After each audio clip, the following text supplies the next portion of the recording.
Last week was our first playoff game, and my plaque psoriasis was so itchy under all my gear. Sometimes just thinking about scratching could take me out of the moment. And then my doctor told me I could get clearer skin with a pill called Otezla.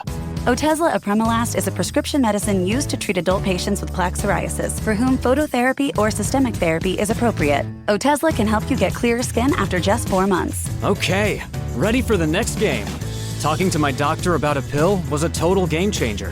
Don't use Otezla if you're allergic to it. Get medical help right away if you have trouble breathing or swallowing, swelling of the face, lips, tongue, throat, or arms. Severe diarrhea, nausea or vomiting, depression, suicidal thoughts, or weight loss can happen. Tell your doctor if any of these occur and if you have a history of depression or suicidal thoughts. Live in the moment. Ask your doctor about Otezla. Call 1-844-4-OTEZLA or visit Otezla.com for prescribing info about cost, and more. Acura's all-new ADX, a compact SUV that isn't just built for one thing. It's precision-crafted for everything. To escape the grind with available all-wheel drive. To go with your flow with available Google built-in. Hey Google, turn it up. Okay, turning up the volume. And crafted to be heard with an available Bang & Olufsen premium sound system. The all-new Acura ADX, crafted to match your energy. Acura, precision-crafted performance. Take your vibes and go, go, go, go. Google is a trademark of Google LLC.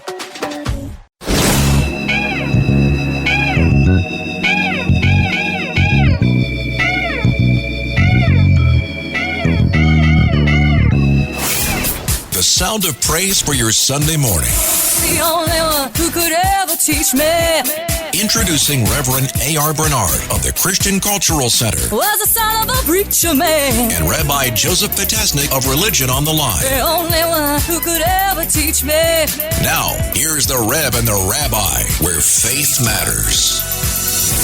Good morning, I'm Rabbi Joseph Potasnik. And I'm Reverend A.R. Bernard. And Reverend, during a difficult week for the Catholic community, we want to have someone with us who really speaks from a special perspective, and that is Father Ryan Muldoon, who's the director of the Office of Ecumenical and Interreligious Dialogue for the Archdiocese of New York. And he's been a friend since he began his commitment at the Archdiocese. So we're privileged to have you with us. Thank you, Father Muldoon. Rabbi Potasnik, Reverend Bernard, thanks so much for having me back with you. I wish it were under better circumstances. Yeah, before we go there, I want to publicly thank you, Father Muldoon. You know, I'm a Protestant, you're a Catholic, and there are doctrinal differences. However, we've worked together in so many ways, and you sent a card to my office once you found out that my wife was looking at surgery, which is coming up soon, because of cancer. And your words of prayer and thoughts and concern just really blessed me. So thank you for transcending our differences and appreciating that we all, are in the human experience and seeking God's intervention. So thank you so much, Father. I appreciate that. You're very welcome. We believe in the power of prayer. Yeah, and I think we all join in that. Reverend Bernard, you know that we in the Jewish community also offer prayers. One doesn't have to be Jewish to be included in Jewish prayers, because those prayers address so many different needs that are both separate and together. So we are heartened that we can be part of that larger family. Father Muldoon, it's been a time of sadness and a time of celebration all in 1 week. We gathered together, interfaith leaders at St. Patrick's Cathedral, and with Cardinal Dolan and you and so many others, people who recalled the Pope, talked about what he had done and his legacy. And that's what I want to focus on. If you were to describe his legacy, what would it be? I think Pope Francis will be remembered as somebody who was close to the people. He wasn't someone who wanted to sit up on a throne. He wanted to, as he would so frequently say, have the smell of the sheep, be a real shepherd who's close to his people. And that was evident from the very beginning of his pontificate to the very end. You remember, right after he was elected Pope, he famously went himself to pay for the place that he'd been staying when he was just a cardinal before he entered the conclave, and he himself went and paid his bill. And then you fast forward to the day before he died, Easter Sunday.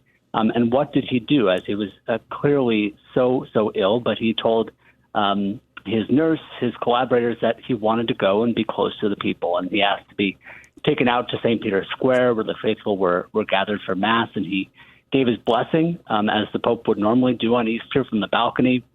But then he got in the Pope Mobile, and he rode around St. Peter's Square. And it's been some time since we saw Pope Francis do that, ride around in the Pope Mobile. And it was just such a beautiful moment, I think, for the world to see. And we know that just hours after that, the Lord would call him home. So I think that will be his legacy, a legacy of being close to the people. What is the spiritual message there of being taken on Easter Sunday? Well, you know that for us Christians, we believe that Jesus rose from the dead on Easter Sunday, and the message is that death will not have the last word. Good Friday would have been a dismal message, but Good Friday seen in the light of Easter Sunday means that life will conquer death. And so we certainly mourn his passing, but we are filled with Easter hope that he now is at peace with the Lord. I love the term Easter hope, but that's a difficult tension to navigate, the pastoral approach versus doctrinal rigidity. His emphasis was on mercy and inclusion. And there were those within the Catholic Church that were bothered by that. It made him controversial. Can you speak to that, Father? You know, Reverend Bernard, I think that some of that controversy that you point to, it's not new in the history of the Church. We look down through the centuries, and there were times that because of differences of language, because of differences of culture, different parts of the Church misunderstood one another. When we look, for example, at the separation between the East and West, that's kind of tied to the year 1054, really what was going on there was a rather large misunderstanding, mainly around language. And I think that Pope Francis was saying that we're not going to change our teachings, but could we express things in a different way? Could we express the perennially true teachings of the Catholic Church in a different way that people could understand, could be in a position to receive? And when he tried to express what has always been and always will be true in different words, I think sometimes that caused a little bit of uncertainty, but it certainly shouldn't cause us to lose sight of what always has been and will be true. I think of the text in the Gospel of Matthew 19, where Jesus is having a conversation about divorce, and he clearly stated that the standard was that divorce was supposed to be a lifetime coming together of two people in the sacredness of marriage. But they raised the point that Moses gave a writing of divorce, and Jesus responded, but that was because of the hardness of your heart. In other words, it was a concession. I'd like you, Father, to speak to that, and then I like Rabbi to speak to that, because in the law of Moses there were several concessions. So, Father? There's certainly quite a continuity of the teachings of Jesus from the Judaism in which he was raised and living, but there's also something new, right? And so while he was steeped in his own Jewish heritage, there is a newness to Jesus' teaching. And whether it's a teaching on divorce or any other what we might call hard moral teachings of Christ, what we have to remember is that Jesus never judged an individual, but said that he could judge their actions, right? And so that's something that we have to keep in mind when we're talking about the Christian teaching today and the legacy of Pope Francis. We never cast judgment on an individual. Every single man, woman, and child is good, is created in the image and likeness of God. It's the moral act. It's when someone undertakes this action or that we might be able to make a judgment about whether something is good or erroneous. As a Jew listening to the two of you talk about difference, I thought to myself, well, we Jews, we don't know about difference. We are so, homogeneous and unified on every issue, on every matter. No, but frankly, difference is endemic to all faith communities. I think when you get people together and we all are privileged to have a mind, the things we're going to look at passages through very often a different lens. And thankfully, we're able to talk to one another and try to work out difference. Look, divorce is something that is not advocated in Jewish tradition, but it's a reality of a relationship. People get married, and hopefully it's a lifelong commitment. But there are times when divorce becomes the option rather than being in a very unhealthy relationship. So it is said that God cries when a divorce takes place, because two people who are married or walk down the aisle and put a ring on the finger of the other, this was for life. You're betrothed to me in accordance with the laws of Moses and the people of Israel. That's what you said. And when it didn't travel in that fashion, then the reality was we had to find a way for you not to harm one another, but to walk away and to begin again with hopefully another healthy relationship.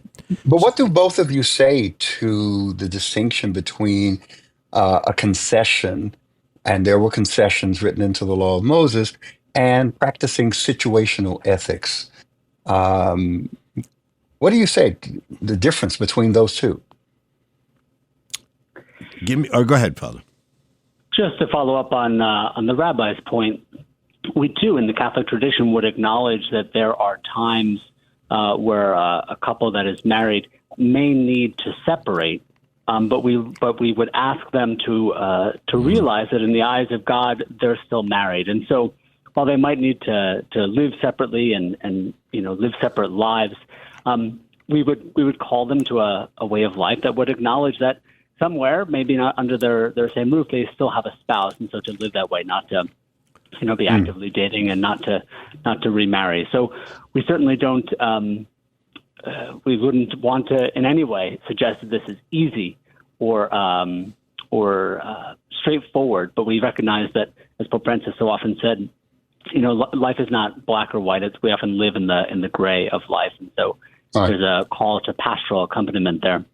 Yeah, and we would feel you do have an opportunity to marry again, that you're not married to that partner for life. So we differ in that fashion, but I think we both recognize that there are imperfect relationships, imperfect situations in which we have to provide a landing spot, so to speak, for you, so you don't feel I have no way out. There's no exit strategy for me. We don't want to see it, but if we have to see it, we're going to support you in any way we can. You're not going to be a pariah in the community if you choose to divorce, but, it's something we prefer would not have happened, but when it does, we are here for you. And what was Pope Francis's hope in raising some of these questions and asking the Church to look at these teachings and to look at the way we articulate them? His hope was to express that everyone has a place in the Church, right? The Church is a place for sinners and for saints, right? And for sinners, always in the possibility of becoming saints. And many saints who began as terrible, real sinners. We look at some of the great saints of the Church.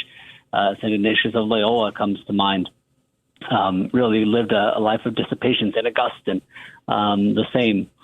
And so Pope Francis wanted to say that no matter where someone might be along their journey, he wanted them to know that the Church had a place for them, right? Again, the Church can engage in judgment about someone's actions, but everyone, no matter who they are, no matter what they've done, they have a place in the Church. And that's, I think, what Pope Francis was trying to express in the course of his pontificate.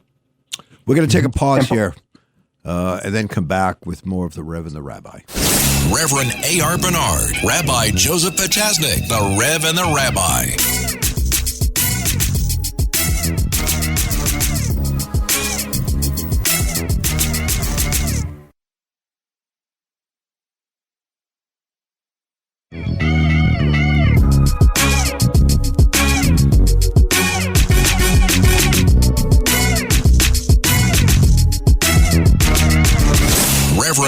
Bernard, Rabbi Joseph Potasnik, the Rev and the Rabbi.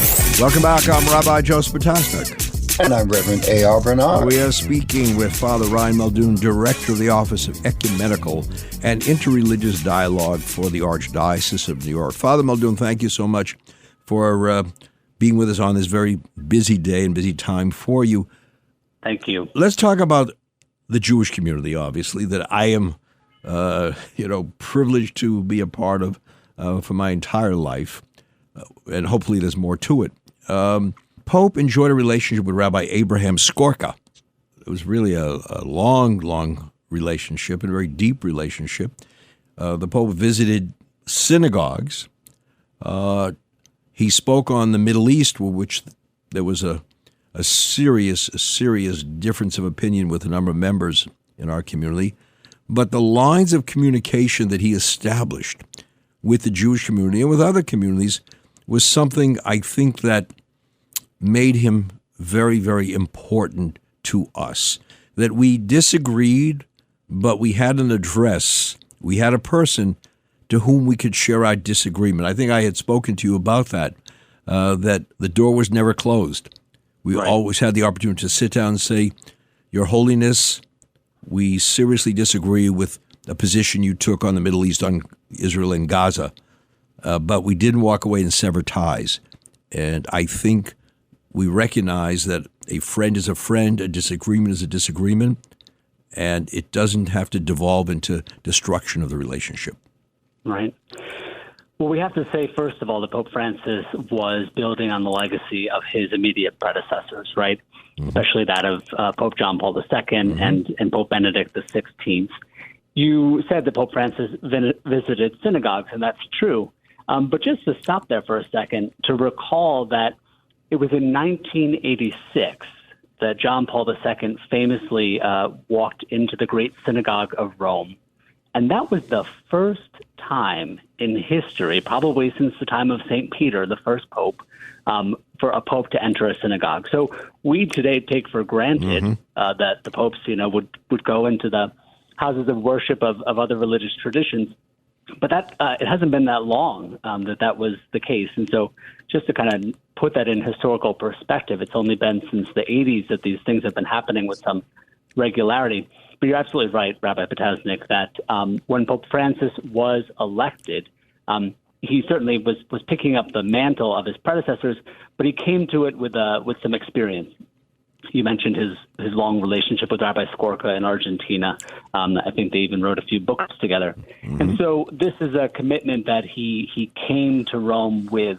And then he exercised his ministry as the successor of Peter with a particular solicitude for the Jewish community and for those of other faiths.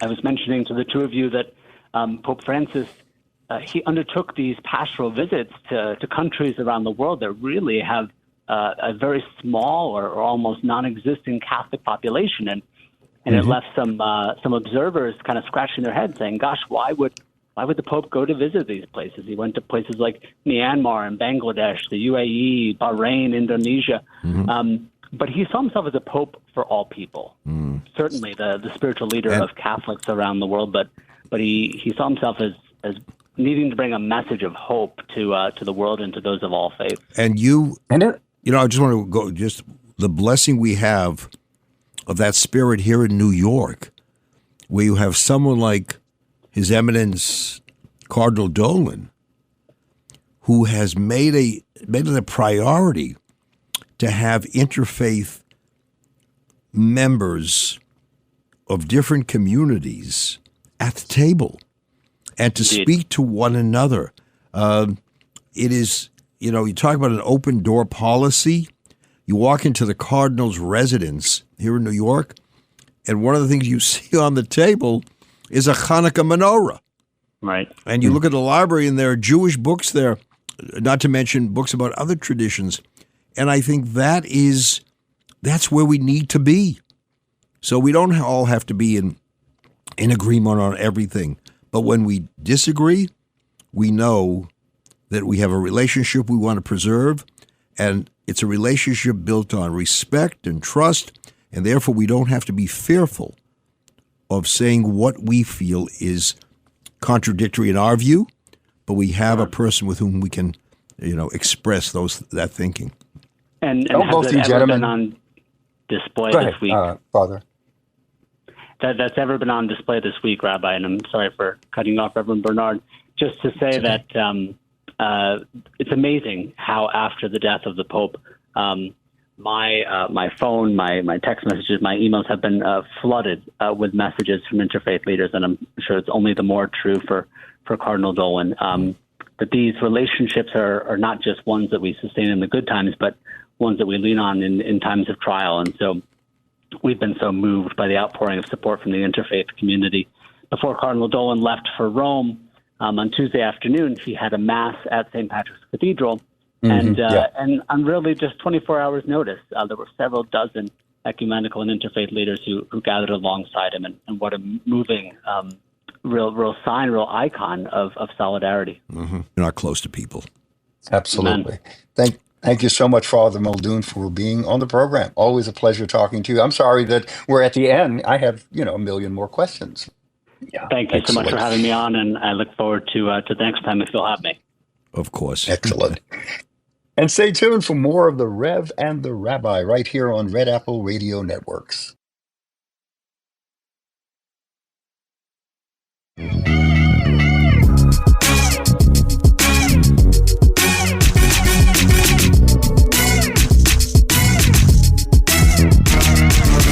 Reverend A.R. Bernard, Rabbi Joseph Potasnik, the Rev and the Rabbi.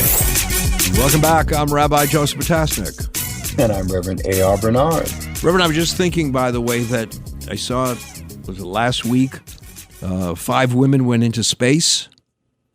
One of your friends, Gail King, and others, 11 minutes in a capsule. And I think it would be nice, you and, I'll put together a whole group of 5 men. So they don't have the last word. And I will drive you guys to the airport because that's the kind of person you're very kind. I really appreciate that. I figured that, but they took a lot of criticism. They took a lot of heat. There were other celebrities who criticized what they did. They asked, well, what was the meaning? What was the purpose? You go up and spend 10 minutes in space. So what? Why? Why all the money that was spent in order to make that happen, the time and effort. What do you think about that, Rabbi? I don't know the significance of it. I think if it brings more attention to space travel and the need to explore the universe, that has some positive benefits. So I think we're quick to criticize and, right away say, oh, it's showmanship. Oh, it's just for PR appeal. I don't know what it's for. And do I care? And if it has a PR value to it for you, okay. You went up, I didn't. And I won't. So, all right, it's fine. But again, if there's some beneficial, ramifications, that's a good thing. But I think it's a lesson for us. We are so quick to be critics in life. And the social media, the platforms have accentuated that ability to pick people apart, to find the flaws, not to find, the positive qualities. And I was thinking of our conversation with Father Ryan. We can look back. There are many critics of the Pope, but we also spend more time looking at the commendable actions of the Pope. And in religion, we can't spend our time always being angry. We've said this before. There's a joy in religious life. There are things we need to do together to celebrate with one another, to celebrate our own traditions, and to stop focusing all the time on everything that is wrong. Well, I'm glad you brought that up because I really enjoyed the conversation. I like the fact that Father Muldoon was willing to take on some of the, a little difficult questions in the process. But part of Pope Francis's legacy is his economic critique, and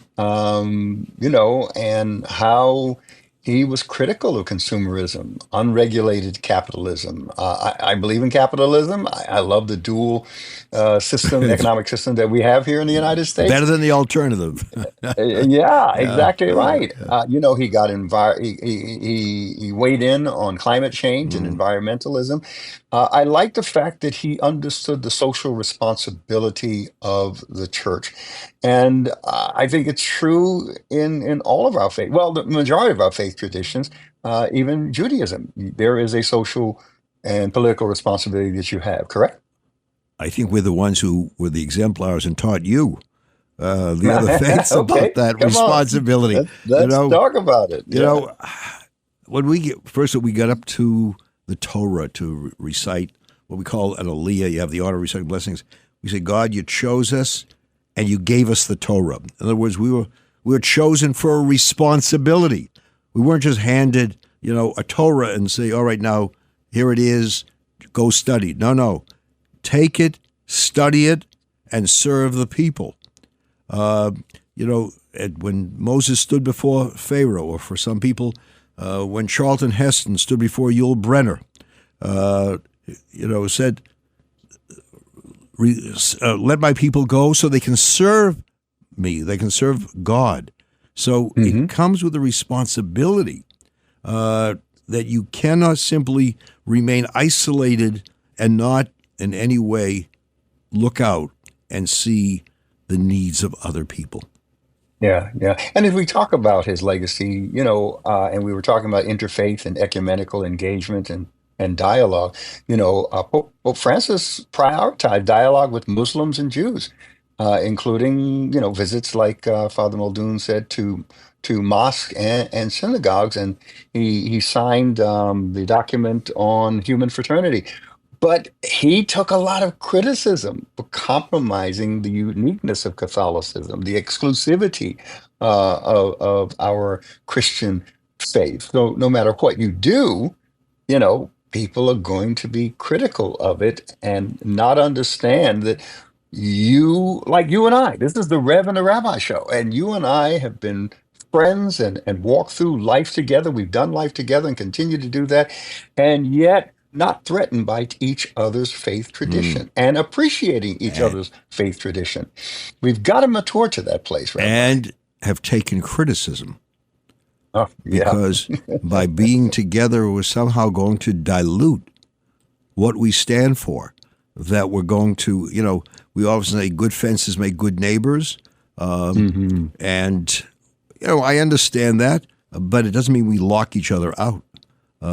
We open the doors of those fences so we can talk to each other and teach each other without that spirit of triumphalism, without saying that my way is better than your way. This is my way. I want to hear what your way is, and let's see where we're different. Let's see where we're the same. I can tell you this. I went to a meeting a while ago following the Pope's statement on the Middle East, where he accused Israel of genocide, and later on he walked it back a bit. But when he made that statement, we were angry.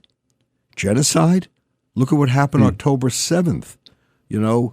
Let's look at perspective. But we had an address. We could go to the Pope's representative as we did here. I remember talking to the nuncio and saying, this was wrong in our eyes. And he listened, Right. and he heard. It didn't change all of the language. It was modified somewhat.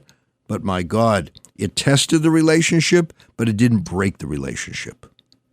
Well, in my faith tradition, because once the report of the Pope's passing was released, I posted on social media, referring back to, you remember, in 2015, we had the interfaith Right. service, Yeah. if you remember, Sure. hosting Pope Francis Ground zero. at Ground Zero. Mm-hmm. And I posted, how wonderful it was to transcend all of the differences in doctrine, ritual, and practice, and to appreciate and understand that we're all trying to point people to God. And man, my social media lit up because people were criticizing me of having anything to do with the Pope or the Catholic Church. and attacking it as the Antichrist. And I mean, just went on and on. And I'm familiar with those doctrines, but it didn't matter to me. I responded by simply saying, it's unfortunate that in the world of some Christians, there's room for repentance.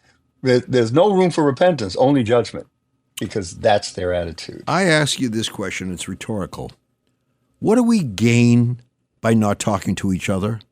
I look at rising anti-Semitism. Look at the hatred of the other. How are we going to combat that effectively instead of just yelling about it? How do we combat that effectively if we don't find some common ground, if we don't establish a coalition of those who are of the committed to say, let's confront these challenges together? Jews can't solve anti-Semitism by themselves. Right. You can't solve racism, in the African-American community by yourselves. I think history has taught us that. Mm-hmm. So those who criticize us, I want to know what the alternative is. And too often they don't have an alternative. Yeah. They only have the criticism, though they don't have any solutions. They have not thought it through. But it's easy to sit on the sideline and criticize what's going on the field and not getting involved. Yeah. And I learned years ago when I first became a rabbi, people said, if you're going to become a rabbi, you better get into that arena and use your voice, speak out when your conscience compels you to say something. Because as a child of Holocaust survivors, you cannot be silent. We saw what happened when people were silent. So, yeah, it's true. It's true. We're going to take a break here. I'm sorry, Reverend. We're going to take a break and come back with more discussion. All right, so stay tuned for more of this incredible conversation right here on the Rev and the Rabbi on Red Apple Radio Network. Reverend A.R. Bernard, Rabbi Joseph Potasnik, the Rev and the Rabbi.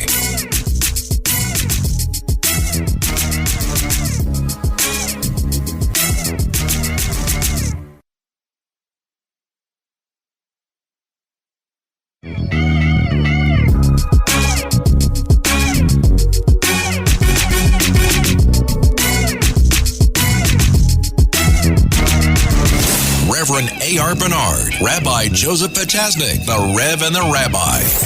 Welcome back. I'm Rabbi Joseph Potasnik. And I'm Reverend A.R. Bernard. Reverend, I want to refer to our audience an article that appeared in the New York Times written by Governor Josh Shapiro. Can I mention Josh Shapiro at WABC? Is that okay? All right. I don't want to get into trouble. So. All right. But he wrote about, entitled here, Finding Moral Clarity After an Arsonist Attack. There was a attack on the governor's residence in Pennsylvania on Passover. And the governor was there with his family and friends conducting a Seder, a Passover Seder, first night. And I remember his statement. He said, to those who seek to intimidate my family, my friends, my faith, I just want you to know one thing. There's another Seder that's going to happen tonight. Wasn't afraid to speak out. This is who I am. Moral clarity, not moral cloudiness, moral clarity. And that ability to go forward and say, you're not going to deter me from being the Jew or whatever, title you want to put in for someone else. You're not going to deter me from practicing my faith proudly and publicly. You know what? It's funny because he was standing up proudly as a Jew. And this article, which originated in the New York Times, I believe, was actually carried on Christian news networks and Christian websites and Christian periodicals. It was fantastic. And they were celebrating the fact that he was talking about his boldness and unapologetic identification with his faith. I think it's so important. That's part of America. That's part of who we are as a nation. The fact that we can have that religious freedom. Look, I remember growing up, and I'm sure you do, there were those who felt they had to hide their faith if they wanted to succeed in the public world. if you wanted to be successful in business or politics, don't accentuate that you're a Jew. I mean, obviously you can't hide your skin color, and there were those who paid a price for that. But we're told, be the proud Jew in the house. Be quiet when you walk out into the public square. Let me challenge you on that. Sure. Because in the early part of the 20th century, that was still a difficult thing. You had individuals who were trying to assimilate into American society, experience upward mobility, and being a Jew was held against you. And people actually changed their last name. George Burns, his name was Birnbaum, in order to, be more accepted by mainstream American society. What do you say to that? Look, it was a stain. It was a stain on America. It was a message of discrimination with a capital D.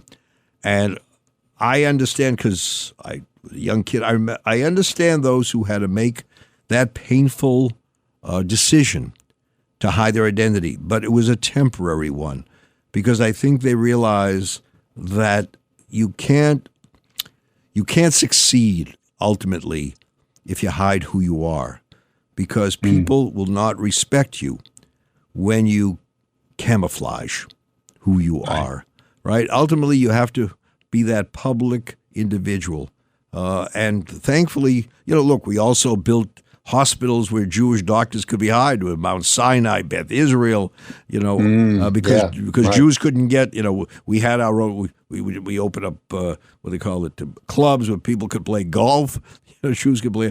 We said, look, you're not going to let us in, we'll build our own. But there were many people, who didn't want to reveal, who would hide the Jewish star, hide the real name of the family. But ultimately, I think we live at a time today where that has been eradicated in many places. I'm sure there are vestiges of it, but I think today you have every reason, as Governor Shapiro indicated and others, you can talk about who you are without being afraid of who you are. And it's not just the Jews who did that. Tony Bennett, very famous singer, you know that. His original name was Anthony Dominic Benedetto. Yeah. And in order to, move his career forward in a society that was even pushing back against Italians, he changed his name and created that name, Tony Bennett.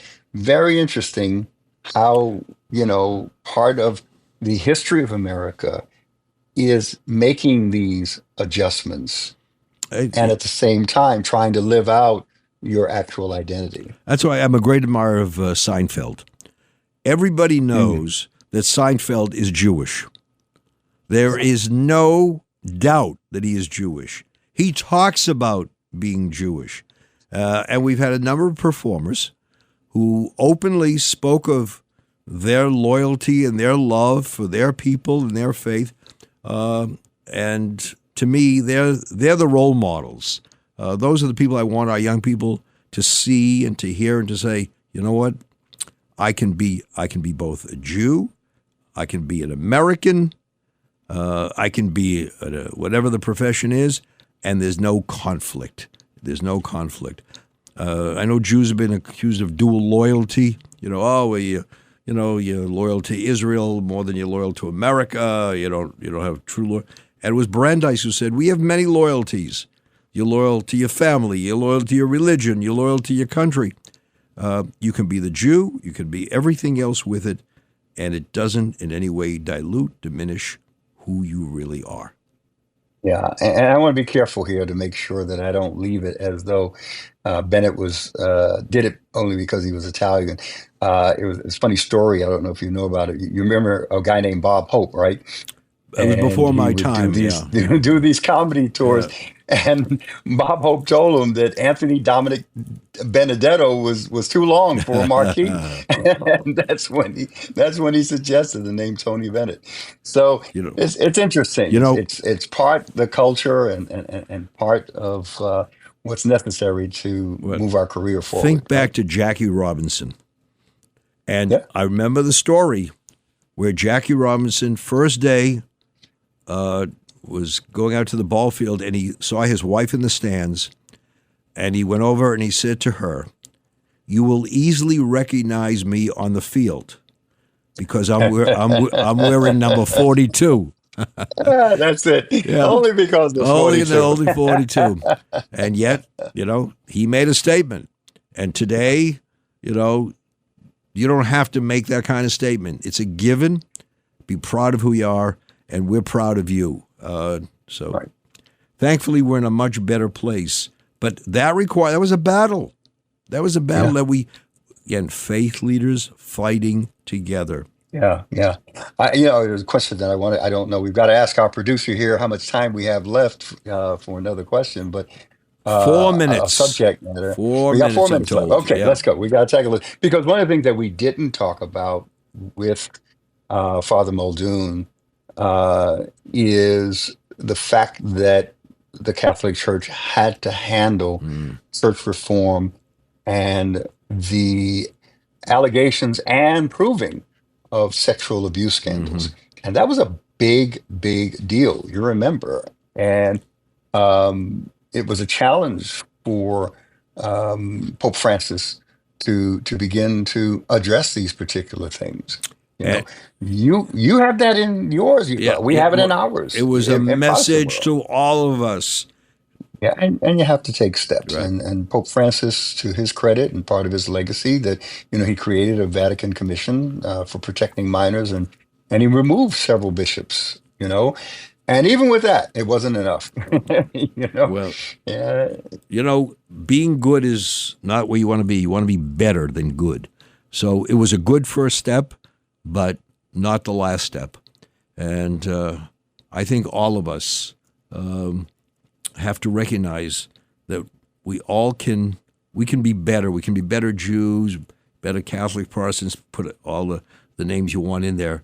But I think having gone through Passover and Easter and looking back at, those stories, it didn't end with slavery. It didn't end with Good Friday.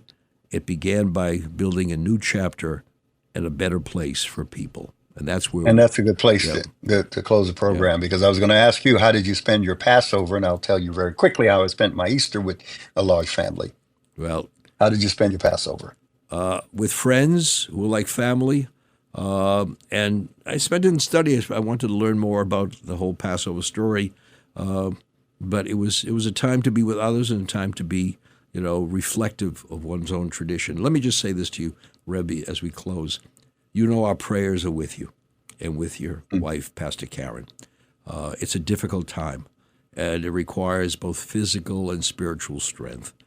So we bless you, hoping that they are both there and that you overcome this challenge, and with a very, very positive report, and being able to celebrate many more Easters with everyone who loves you so much. And that was our prayer, and the whole family, all 73 of us, got together. And that's my immediate family, by the way. 73, yeah. Wow. And she was able to come to the restaurant for the first time in 3 years. And it was just a wonderful time of having us all together like that. So thank you for your prayers and your thoughts. And, we're not exempt, because we're religious leaders. We're not exempt from the realities of human existence and human life. It teaches us to make mountains out of moments. You have a moment where you're able to be together, make a mountain out of it. Thank you so much. Always a pleasure being with you, Rabbi, and always a pleasure joining you on Sunday mornings with great conversation, we hope, right here on Red Apple Radio Networks on the Rev and the Rabbi. Till next time, God bless.